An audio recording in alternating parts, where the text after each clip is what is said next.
10 country singers who could have owned Nashville, should have owned it.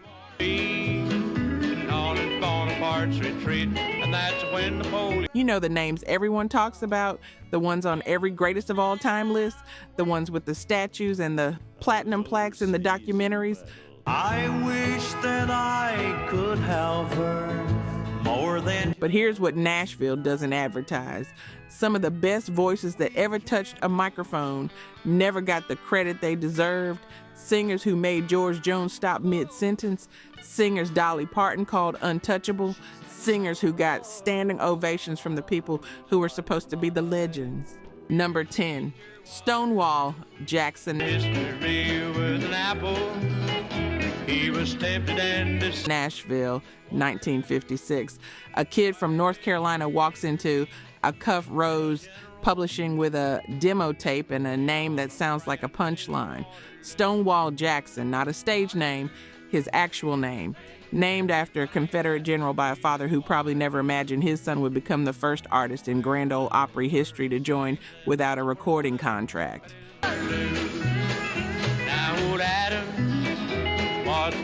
Wesley Rose heard that demo. 30 seconds in, he stopped what he was doing.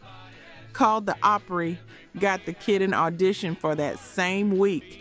Backed by Ernest Tubbs' band, Jackson opened his mouth on that Opry stage, and the crowd demanded 4 encores. Not 2, 4. That's not polite Southern hospitality. That's people recognizing something they'd never heard before. Everybody has to pay. Everybody has to meet. Then came Waterloo in 1959, 5 weeks at number 1, crossed over to number 4 pop, gold record. A song so perfectly constructed, Adam, Napoleon, Tom Dooley, all meeting their fate in 3 minutes. It should have made Jackson a household name forever. But here's where the story gets complicated. You know how sometimes the song becomes bigger than the singer? Waterloo became wedding reception background music. It became a trivia answer. And Stonewall Jackson became the guy who sang that one song everyone knows but can't remember who recorded it. Waterloo, where would you be? He kept touring, kept recording, stayed at the Opry for over 60 years. And when he sued them in 2006, claiming management told him they didn't want gray hairs on that stage, it confirmed what anyone paying attention already knew. Nashville had decided his time was up decades before his voice gave out.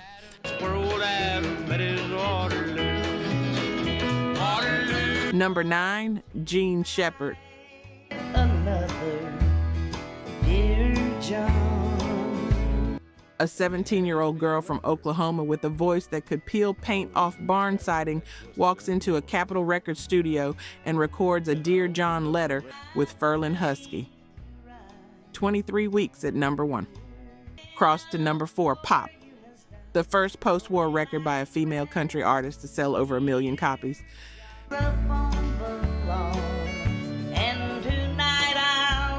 Jean Shepard didn't sing like the girl singers Nashville was used to.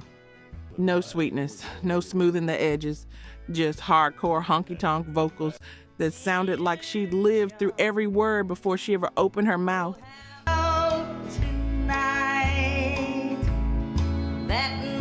And that's where it should have turned into the fairy tale. Record sales, Opry membership at 21, tours where she was the headliner, not somebody's girl singer, not half of a duo, her name on the marquee. I was overseas in battle. But then Nashville started leaning toward the pop sound in the 60s. Strings, background vocals, production that softened everything, and Jean Shepard kept singing like someone who didn't get the memo that country music was supposed to get polite.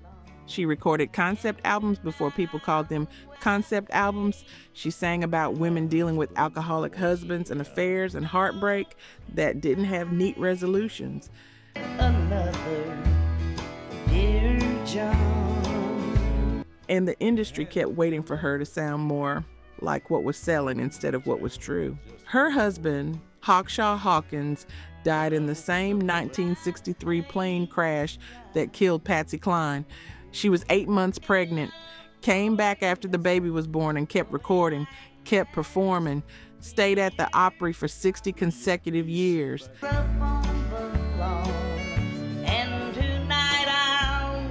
And somehow, when people list the great female voices in country music, Jean Shepherd's name comes up in the second or third breath, if it comes up at all. That's not an oversight. That's Nashville deciding authentic doesn't sell as well as accessible.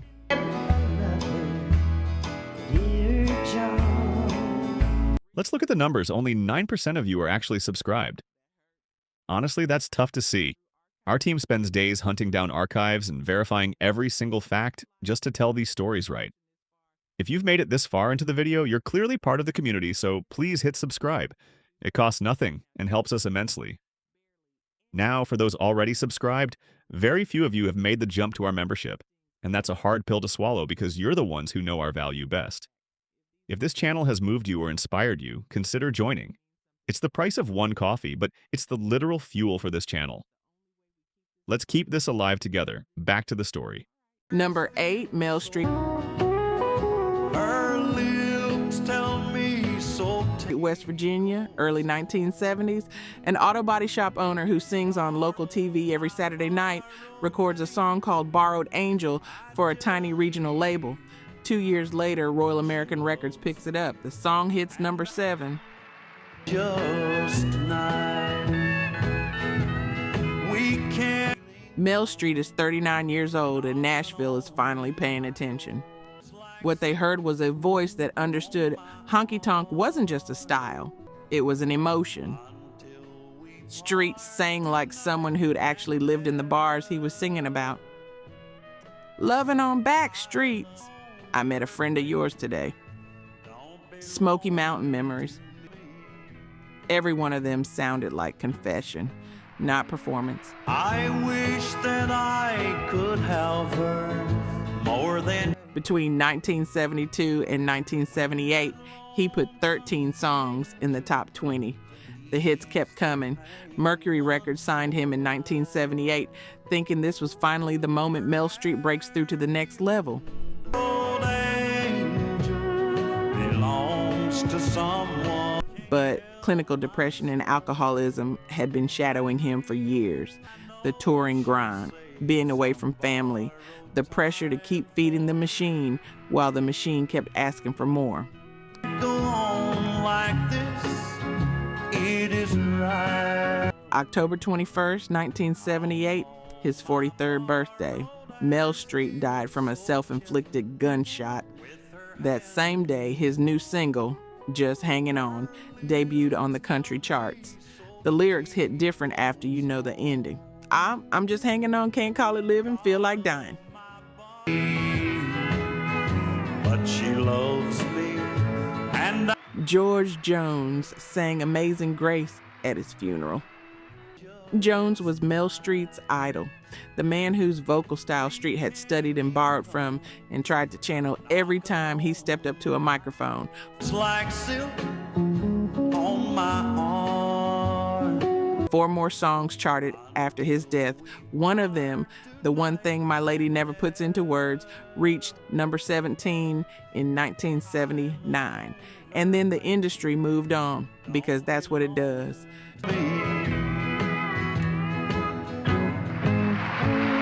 Number 7, Gary Stewart. I know she'll be back. Time magazine called him the king of honky-tonk in 1975. Not a king, the king. Gary Stewart had a voice like nobody else, high-pitched tenor with this trembling vibrato that sounded like the man was barely holding himself together while he sang, which turns out he wasn't.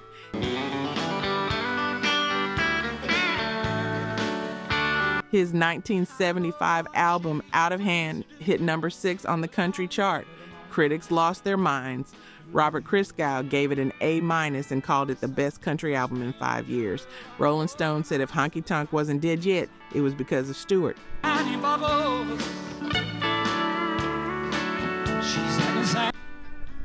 She's Acting Single, I'm Draining Doubles went to number 1, a song about a man watching his marriage dissolve in real time, drowning it in whiskey and denial. Stewart didn't sing it. He lived it in 3 minutes and 12 seconds. Like a thing that makes me proud. Bob Dylan was a fan. Willie Nelson, Tanya Tucker, who called Stewart one of the greatest country singers of all time, they all knew. Allman Brothers knew. The musicians knew.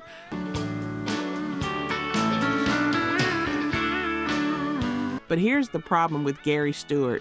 He was too country for rock audiences and too rock for country listeners. And he lived his private life on the same honky-tonk scale he sang about. The drugs, the drinking, the self-destruction. I know she'll be looking back. 1980 car accident, broken leg that never healed right. 1988, his son killed himself. November 2003, his wife, Mary Lou, the woman who'd managed his career, run his publishing company, held him together for decades, died of pneumonia. 3 weeks later, December 16th, 2003, Gary Stewart died by his own hand. I know what she plans to do, but I don't know. Alone in Florida, 60 years old. The musicians who loved him kept covering his songs. George Strait, Dwight Yoakam, Tim McGraw. But if you ask most country fans today who Gary Stewart was, you'll get a blank stare. That's the cost of being ahead of your time in a genre that sometimes mistakes tradition for timelessness.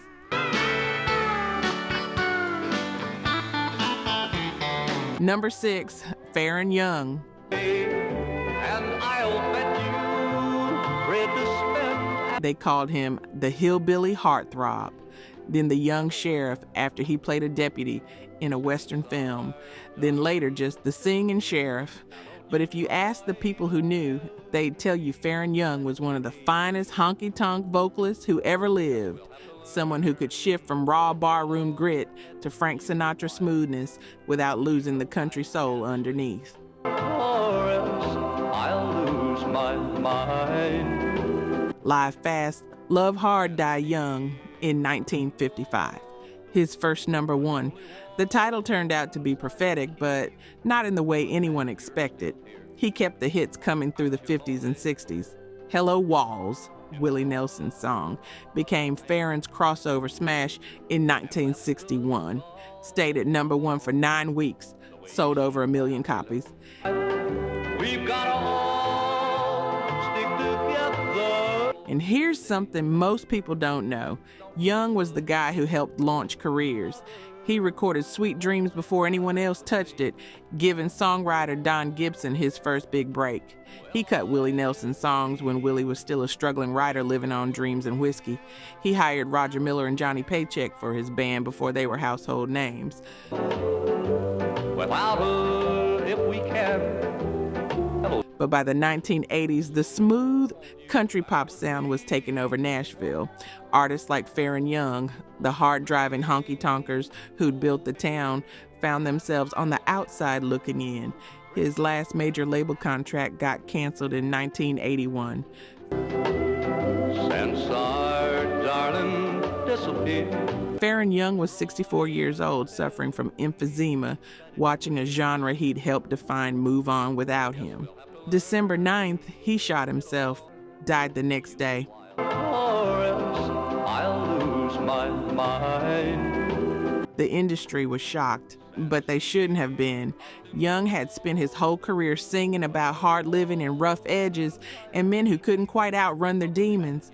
Turns out he wasn't just performing those songs. He was those songs. Country Music Hall of Fame inducted him in 2000, 4 years too late to matter to the man himself. I'm gonna stab. Number 5, Vern Gosdin. Oh, my word.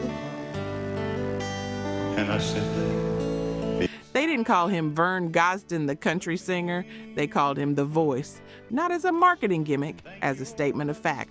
Tammy Wynette reportedly said Vern Gosdin was the only singer who can hold a candle to George Jones. In country music, that's not a compliment. That's coronation.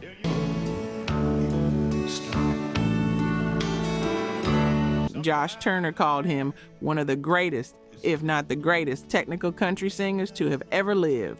Not one of the best of his era, ever lived. Then an old man sat down. And here's what made Vern Gosdin different. Nothing in his delivery felt forced. No overselling, no chasing the emotion. He just opened his mouth and the truth came out, one line at a time, with this note-bending baritone that could make you believe a song even if you never lived through what it was describing. Hoping you would understand. Chiseled in Stone in 1989 won the CMA Song of the Year. A song about a man drowning in a bar because his wife left, getting advice from an old man who's mourning at a gravestone. It's one of the most emotionally devastating 3 minutes in country music history, and Gosdin sang it like he'd been the old man himself.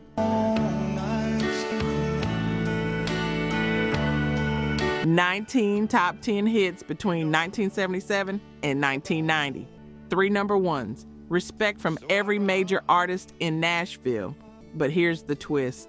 In the early 70s, Gosdin walked away from music completely. Moved to Georgia, opened a glass company, thought it was over. He kept a guitar in his truck. Beside me, and look me in the eye. And when he came back in the late 70s, he came back hard. The hits followed, the accolades followed. But somehow Vern Gosdin never became the household name his talent deserved.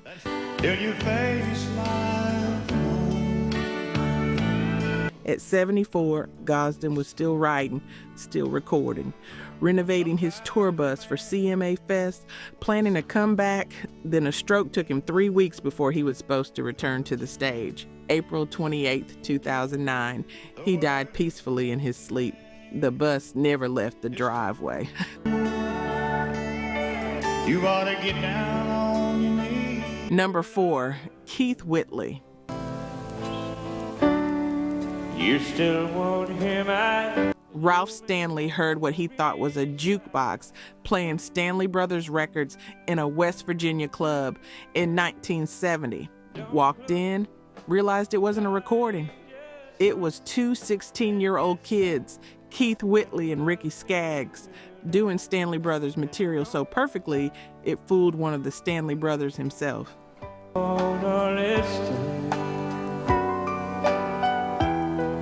Stanley hired them on the spot.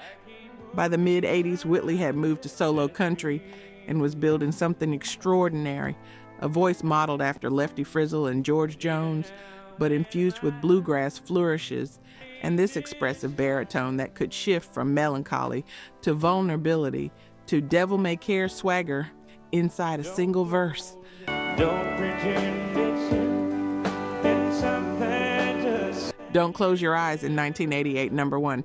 When You Say Nothing at All, also number 1. I'm No Stranger to the Rain, number 1 in the 1989 CMA Single of the Year. 5 consecutive number ones. Every single one of them showed a different side of Whitley's range, and every single one confirmed what Nashville had been whispering. This man might be the voice of his generation.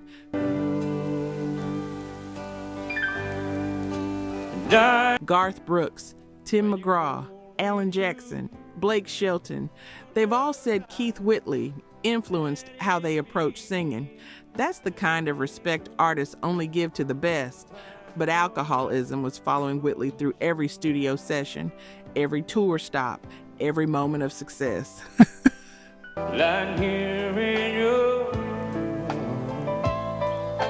Producer Garth Fundis got guarantees from RCA that Keith's drinking days were behind him before they recorded Don't Close Your Eyes. The sessions went perfectly. The next album didn't. Keith started missing recording dates, showing up in bad shape, fighting demons nobody outside his inner circle fully understood.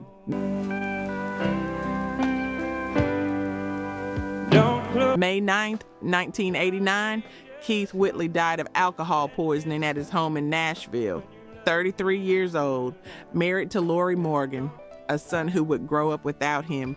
His third album, I Wonder Do You Think of Me, came out 3 months after his death.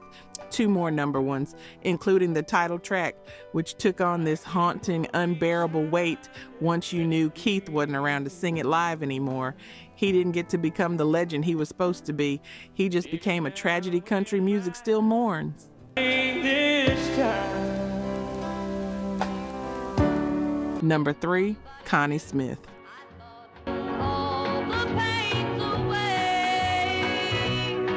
George Jones called Connie Smith his favorite female singer. Dolly Parton said, and I quote, "There's really only 3 female singers in the world, Streisand, Ronstadt, and Connie Smith. The rest of us are just pretending."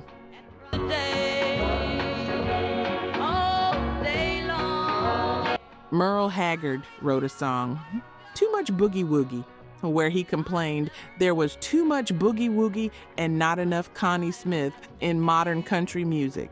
That's not hype.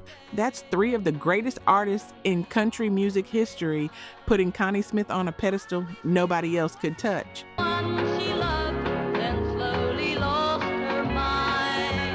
Once a Day was her debut single. It went to number 1 and stayed there for 8 weeks. That's a record for a female artist that stood for 48 years until Taylor Swift finally broke it in 2012.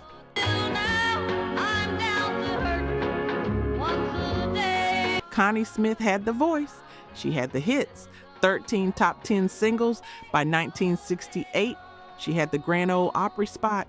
She had the respect of every major artist in Nashville. And then she chose her family over her career.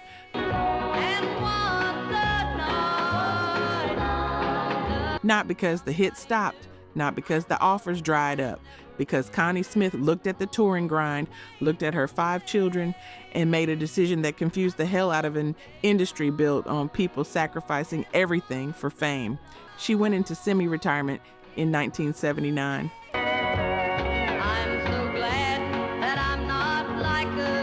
The marquees changed, other names took her place, and the machine kept rolling without her. But here's what the industry could never take: the voice. Even at 80 years old, Connie Smith can still hit notes that make professional vocalists stop and stare.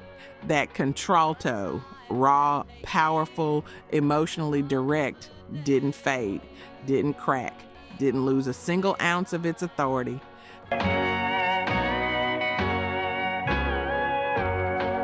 Country Music Hall of Fame inducted her in 2011, 60 years after she should have been there.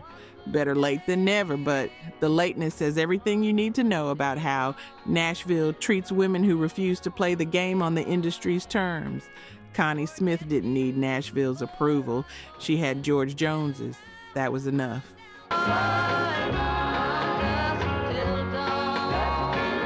Number 2, Gene Watson. Just like a fool, I thought that I... Other country singers call him the singer, not the fans, not the critics, the singers, the people who know what it takes to deliver a song night after night, studio session after studio session, without the magic ever leaving your voice. You're still with Willie Jackson. Sometimes Gene Watson has an octave jump in range and a tone so smooth it sounds effortless. At 81 years old, he still sings in the same key he used 30 years ago. The voice hasn't cracked, hasn't weakened, hasn't lost a single shade of its warmth. tracks in Denver with a hurting head and a hat. Loving the Hot Afternoon in 1975. Number 3, Farewell Party in 1979. His signature song, the one that made grown men cry in honky-tonks from Texas to Tennessee. 14 Karat Mind in 1981, his first number 1. Between 1975 and 1990, Gene Watson placed 48 singles on the country chart.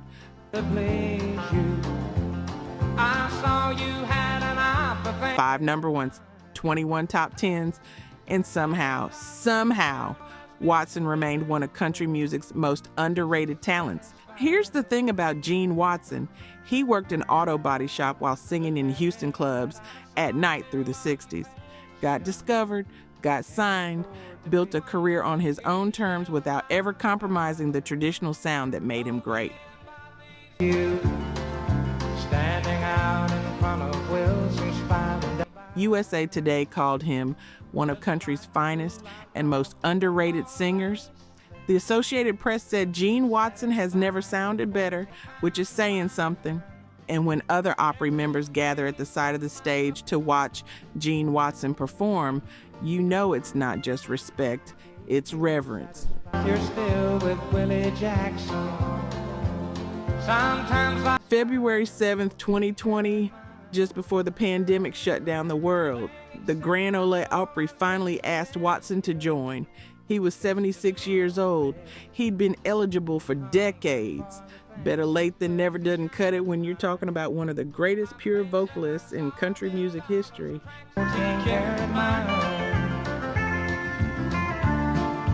Gene Watson should have been an Opry member in 1979, but he kept singing anyway, kept recording, kept being exactly who he was, whether Nashville noticed or not. That's not bitterness, that's dignity. staring through the window and Number 1, Connie Smith.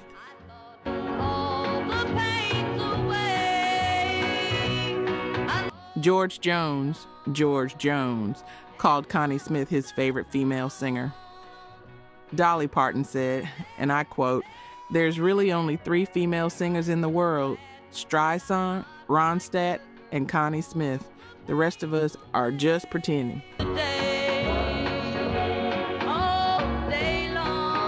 Merle Haggard wrote a song, "Too Much Boogie Woogie," where he complained there was too much boogie woogie and not enough Connie Smith in modern country music. That's not hype.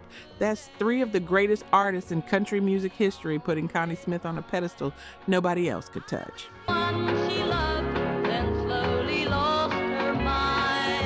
Once a Day was her debut single. It went to number 1 and stayed there for 8 weeks. That's a record for a female artist that stood for 48 years until Taylor Swift finally broke it in 2012.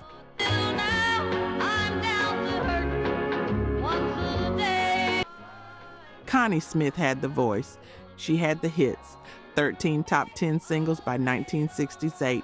She had the Grand Ole Opry spot. She had the respect of every major artist in Nashville. And then she chose her family over her career.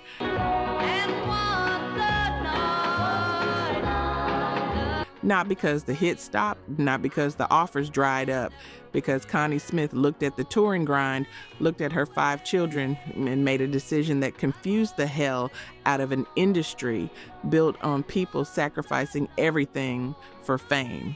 She went into semi-retirement in 1979.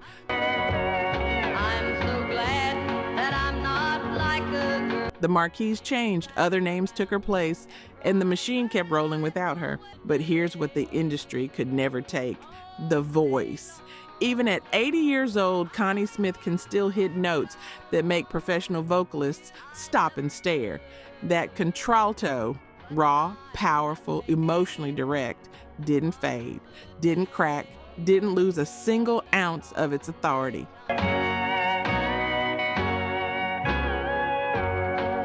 Country Music Hall of Fame inducted her in 2011, 60 years after she should have been there. Better late than never, but the lateness says everything you need to know about how Nashville treats women who refuse to play the game on the industry's terms. Connie Smith didn't need Nashville's approval. She had George Jones's. That was enough.